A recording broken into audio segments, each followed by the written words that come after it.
একজন অবসরপ্রাপ্ত উচ্চপদস্থ সরকারি কর্মকর্তা, যিনি পরিচিত ছিলেন তার চাকরি জীবনে সবার সাথে দুর্ব্যবহার করার জন্য। অবসরের ৫ বছর পর তিনি তার পুরাতন অফিসে গেলেন কিছু জরুরি কাগজপত্র তোলার জন্য। দুঃখজনক হলেও সত্য, কেউ তাকে আজ অভ্যর্থনা জানালো না, কেউ এগিয়েও এলো না। বেশিরভাগ কর্মচারী তাকে চিনেও না চেনার ভান করলো, অথচ তিনি ছিলেন একদিন এই অফিসের বস। তখন একজন নবীন অফিসার, যে সপ্তাহখানেক আগে যোগদান করেছে, এগিয়ে এসে তার কাছে পরিচয় ও আগমনের কারণ জানতে চাইলেন। পরিচয় পাওয়ার পর অফিসারটি সাবেক ওই কর্মকর্তাকে চা অফার করলো এবং কৌতূহলবশত জিজ্ঞেস করলো, স্যার, অবসরের পর আপনার দিনকাল কেমন কাটছে?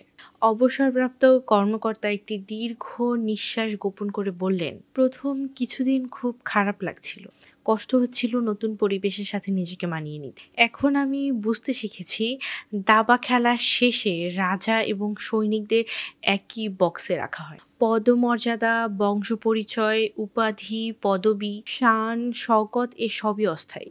মানুষের ভালোবাসাটাই আসল, যা ভালো কাজ, বিনয়, সুন্দর আচরণ এগুলো দিয়ে অর্জন করতে হয়।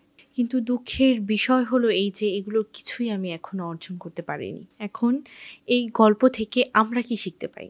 সময় যার যার জীবনের হিসাব কড়ায় গণ্ডায় বুঝিয়ে দেয়। এই সহজ সত্যটা সময় থাকতে আমরা কেউ বুঝতে চাই না।